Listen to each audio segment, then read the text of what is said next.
Mine is in beautiful shape. So it's got the original proof markings on it and everything like that. It's not an English Enfield. Remember, it's an Indian Enfield, but it shoots just as good. So obviously, as you can see, she's a bolt action rifle.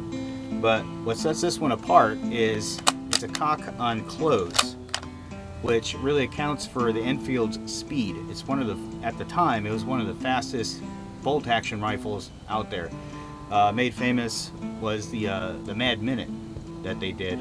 You'll probably see those all over the place, but essentially is you got 1 minute and you got to shoot at, I think it was 300 yards into a pie plate with as many shots as you can. I think the record was 60 shots or something without looking at it, but it was pretty crazy. They're super fast rifles.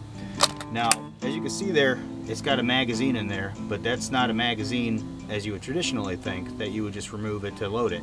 No, this is actually supposed to stay in place, and it only removes by pressing in on this little guy right here for you to clean it. And that's the only purpose for removing that magazine at the time. Otherwise, you were loading her up with 5-round stripper clips. Now these magazines hold 10, so you could fit 2 of these stripper clips in there, and we'll see that a little bit in the video. And then all you do is close her up, and you can see it cocked on close right there. So it's got a slider type rear sight on there, and then the front sight is like a drift style that's protected by these ears up front. Now the original #1 Mark IIIs, they had a rear adjustment on there, but as World War I progressed, they started stripping parts off it. So the long range sights that used to be on the side, those are gone. The left and right windage adjustment on the rear sight, that's gone. And then you'll still notice that there's a cutout on the side for, it was the magazine cutoff.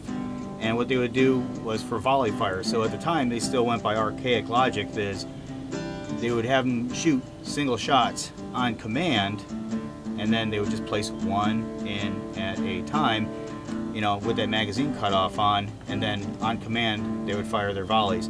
And then when it came into close quarters combat, or if they needed a rapid fire, then they would take the magazine cut off and flip it open so you could just feed directly from the magazine.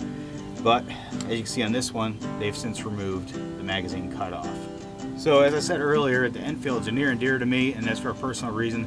The second rifle I ever bought was a sporterized #4, and it is far from this thing with the original style stock on there.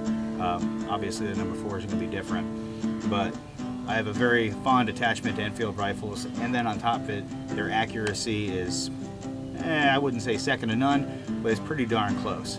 Alright guys, so let's go ahead and put this thing through its paces. I already got a steel swinger down there at 100 yards, and we're going to shoot from the tripod, and we're going to see what kind of groups we can get out of this thing.